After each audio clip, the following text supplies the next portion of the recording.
It is a major debate as to whether this Final Four is going to be highly watched, not highly watched, etc. I think this is tremendous. I can't wait to see it. I think we have new blood. I am excited about said new blood.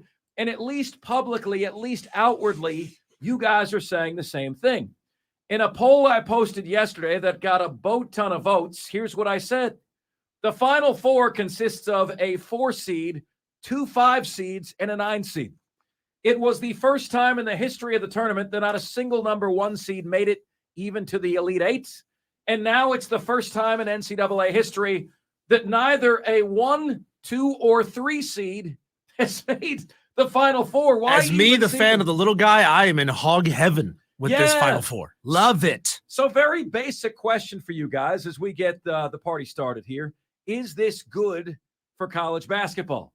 No 1s, no 2s, no 3s, a 4 seed, 2 5 seeds, and a 9 seed.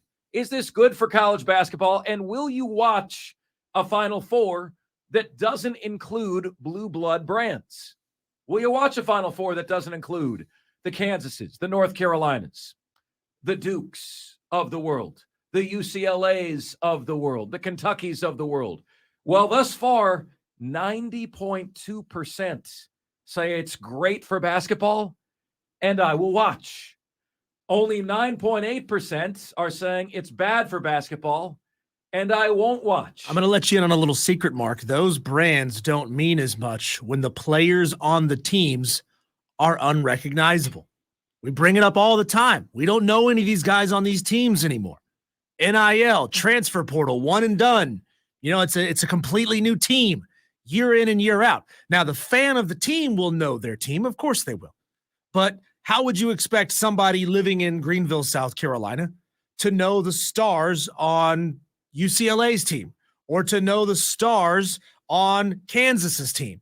You wouldn't, because it's a new team year over year. I think that the transfer portal is going to neutralize a lot of the power that some of these big brands have as far as their ability to command an audience.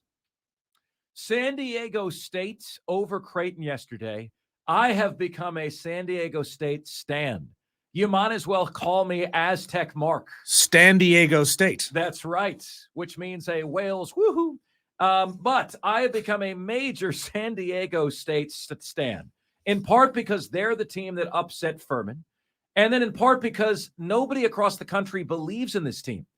Diesel, I combined 3 different analytical ratings over the weekend. Okay, I discussed this on the CBS show, and I looked at the ESPN College Basketball Power Index, their percentage chances. I looked at the 538 projections, and then I looked at our guys Kelly Ford's projections. Percentage chance that each of the Elite 8 teams wins a national championship.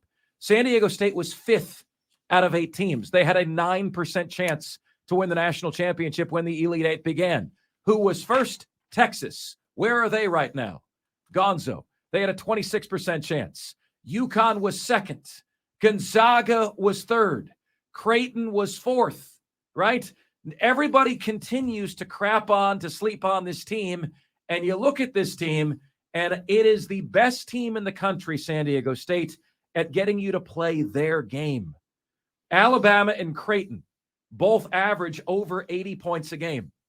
Alabama scored 64. Creighton scored 56. They averaged 60 against San Diego State. And I love watching a team that is viewed as a mid-major team being able to take these 4- and 5-star players completely out of what they want to do. They want to look pretty. Hey, everybody, the pretty girls are watching. Come look at me. Right? And we thought that team was going to be Virginia. That was going to be the team that was supposed to be able to make you do what you wanted them to do. And they got bounced in the first round by our Furman Paladins. That's right. And then we're watching this. And Coach Kelsey at Charleston said, man, I'm just one man, but let me tell you, San Diego State is better than a 5 seed. Okay? Then we watched them play against Furman. And what do we say? Ay, caramba, that team is better than a 5 seed. So I think it's cool that the team that beat Furman went to the Final Four. It'll be even cooler if they are able to win the national championship. Because, like, you can say to yourself, if you're a fan of the little guy in our area, well, how far would have Furman gotten had they not had to play San Diego State? Look, Alabama and Creighton, you can tell by how closely they played San Diego State, they're better than Furman. But if San Diego State hadn't been in the path, maybe they do make the Sweet 16. Maybe they do make the Elite Eight.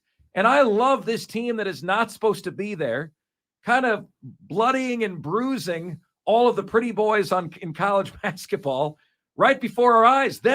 I can't think of a game, ladies and gentlemen, in the last 10 years in the tournament that I enjoyed as much as San Diego State beating Alabama. You know, I talked about it on the show, Diesel. I said, I've got 2 upset bets. If one of them wins, I win the bet. I've got Princeton over Creighton. That didn't happen. I got San Diego State over Alabama. That did happen. And it was like you were able to see the car crash come that no one else was able to see. Well, and Alabama should have been a darling team. Should have been that team that's not a traditional power, that we've seen them slowly, steadily rise over the years. Now, I'm sure a little bit of that Darth Vader complex would have transferred over from the football program to the basketball team. But if you can compartmentalize those things, we should have all felt good about Alabama getting to this point. But then, of course, all the situation with the tragic circumstances down there in Tuscaloosa have just put a big giant X on this team. We wanted to see them lose, and it felt so good. We did, and they lost, and it was amazing. And I commend San Diego State for doing the dirty work of America and getting the corrupt and fraud Alabama Crimson Tide out of the tournament.